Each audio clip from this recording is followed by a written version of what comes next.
So what do you do when you have 8 of these in the fridge? You make yogurt, and a lot of it.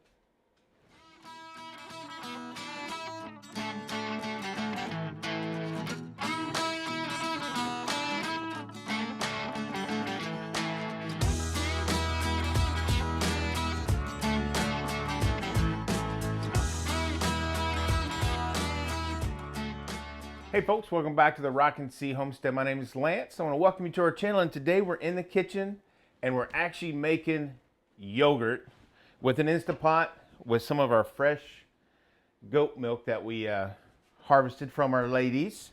So our ladies are giving us about 1 gallon a day right now, so that's way more than what I would drink or the rest of the family would drink. So we've been trying to experiment with different things and different uses for it, and one of the things that we have just fell in love with is making our own yogurt, actually Greek yogurt, and we do it with the Instapot. Super easy, and we're going to show you how to make it done. So like I was saying, we're going to make this with our Instapot, and this Instapot actually has a yogurt feature.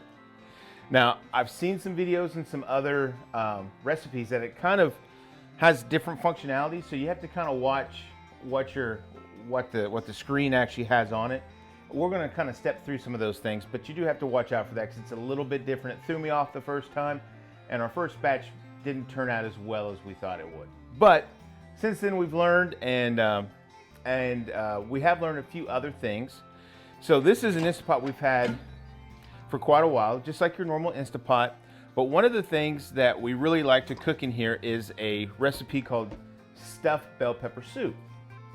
And we made it all through the winter. We got this, I think, December time frame, and we did get it because of the yogurt feature. We knew that it had that because we knew at some point here this time of year would be milking goats and we'd want to make yogurt, so we kind of did one of those purchase ahead kind of deals.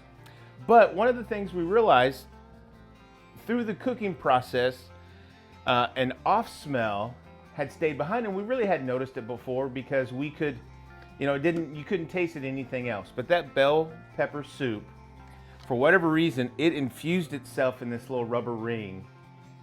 And the first couple batches of yogurt we made, it kind of had like a pepper taste, like just at the very back end, finishing notes of pepper. And you're like, man, what is going on with this stuff? So we actually got extra rings. We replaced them. So we kept the one that we had with the pepper soup. We're just gonna switch them out, and we got a couple replacements. So just keep in mind that if you use this a lot and if there's smells or those kind of things, I mean, I cleaned this ring and it would not come out. Just get a replacement. They're very cheap.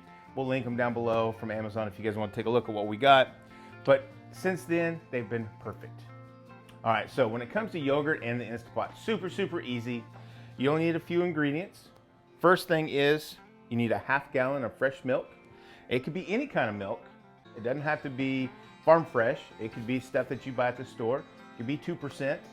The one thing that all the recipes kind of say to stay away from is the ultra pasteurized or the ultra pasteurized, just because that's been heated to such a high degree and it kind of changes the molecules in the milk. I don't know, but I think any other milk, you can make your own yogurt from home. Like I said, we're going to use our goat milk, and then other than that, you just need a good yogurt base, because you will actually put yogurt in here. Now, once you make yogurt, you can use some of your own yogurt for a couple times to kind of for the Kickstarter for the cultures. But we had this big thing, and this has been really working really good. It's called Ziggy's. I think that's how that's pronounced, and it's really good. It has a lot of live cultures. I think it has 6 or 7 different ones, and that's really what you need in here for the yogurt to really start kicking off. But with that, other than the milk, then just need the Instapot with the yogurt, or any other kind of pressure cooker that has that feature will probably do the same thing for you. All right, so let's get started. So again, 1/2 gallon of milk, whatever milk of your pleasure. Of course, the better the milk, the better the yogurt.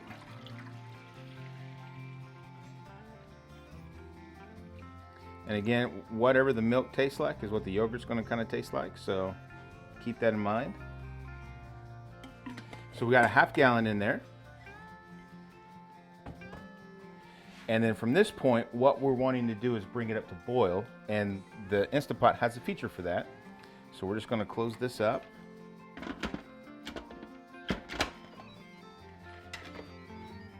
And right here, little yogurt button.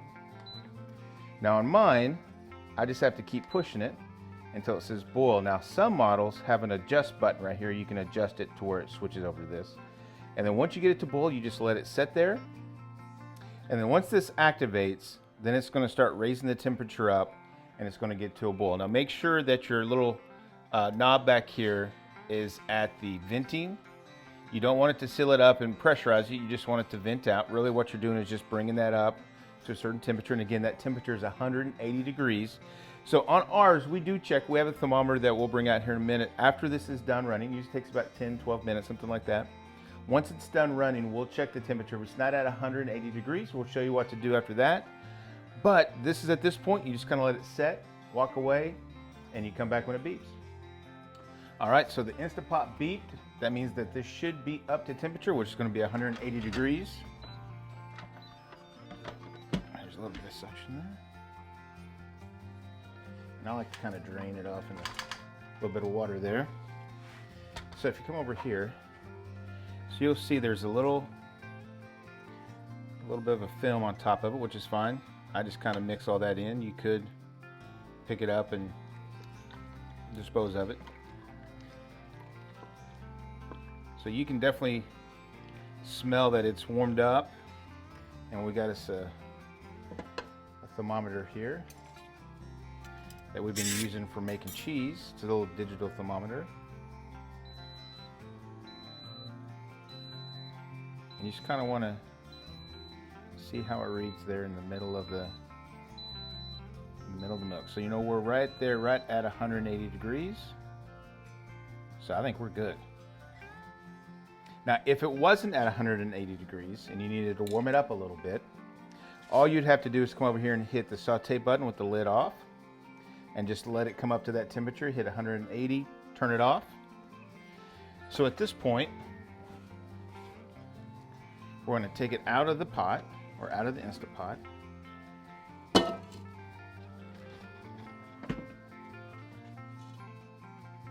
And now we're going to let this cool down to 110 degrees. So you can do that just by covering it, just setting it out, letting it just do it naturally, or you can do a little ice bath in the sink, whatever you want to do. But at this point, we're just going to let it go back down to 110, and we'll come back when it gets to that temperature.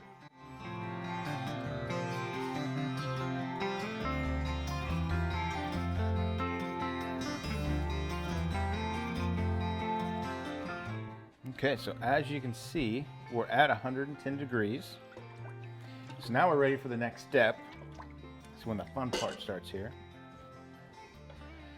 So the recipe that we've been using says to take a little bit of the milk, about a cup of the milk out.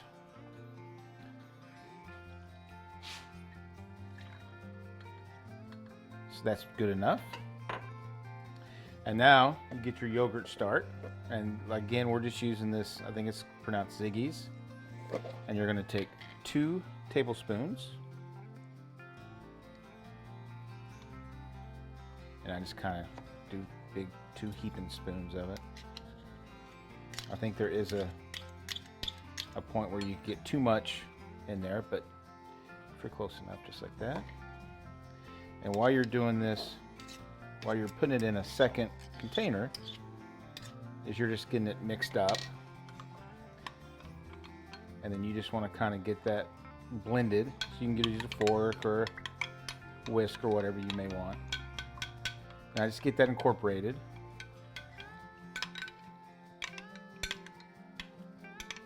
And then I'm going to put it back into the big bowl with all the rest of it.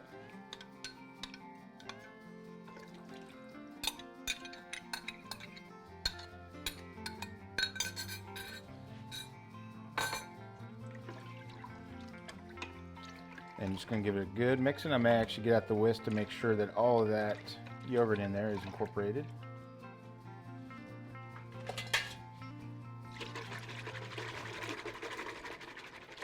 Try not to make a mess. Have a hard time doing that. Okay. So now if you wanted to add sugar or vanilla or anything like that, this would be the time to do that. We don't do that, but if you wanted to do that, you can do that at this point. And then I just get the Instapot ready, because once this is done, you're going to put it back into the Instapot.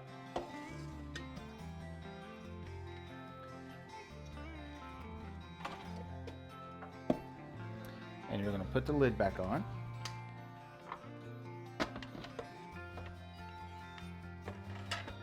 And you still want to leave it in the venting state. And then you're going to go back on ours, you go back to yogurt. And this time you want to set it for 8 hours, but make sure that depending on how yours is set up, you get it at 8 hours at normal. The first time we did it, I didn't realize that it switched to low, but you do want it on normal. And at this point, this is going to set and cook for 8 hours. So typically we usually do this late in the evening right before we go to bed, or we do it first thing in the morning so it cooks all day. And then so after 8 hours, we'll come back and we'll show you what the next step is. All right, welcome back. It has been 8 hours and this just ended. So let's see if we got yogurt.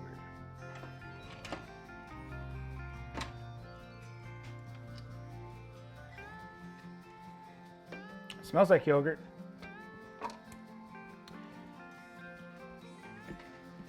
So I'm just gonna take this out. This isn't very warm. All right. So got our yogurt. Now at this point, what we're going to do is we're going to strain it and try to get whatever whey is left over in it drained off. Now there's many ways you can do this, through a colander and cheesecloth. I've seen a colander with some coffee filters. We actually bought a yogurt strainer since we have been doing this so much, and this has been awesome. I think it cost me like $20 through Amazon, something like that. But it has a little filter, as you can see. You just put that in there. You're going to put the yogurt in here, and all the way, hopefully, will go through. And depending on how thick you want it, is how long you let it drain. So this is pretty thick already, but you'll see when it sets in there that we will get some drainage. And after about a day or overnight, in the morning, there'll be probably about an inch of whey on the bottom. And one of the things we love about making the yogurt is the yield that you get off the milk. Way more than what you do with like a cheese. So it just feels like you're getting more from the milk, I guess.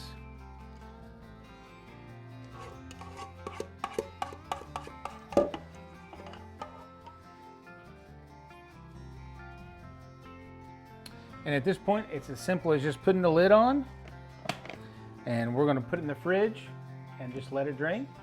And we'll check this thing out first thing in the morning. Well, good morning. Welcome back. So it's been about a day now since we started this project, but we left the yogurt set overnight in the fridge to drain. And I'll take this little lid out so you can kind of... So that is all the way that drained out. As you can see, that's pretty thick yogurt.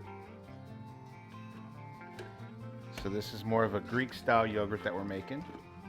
So at this point, what we're going to do is we're just going to take it out of this little container, and we're going to put it in this little other container here that we store in the fridge. You can see it is nice and thick and yummy.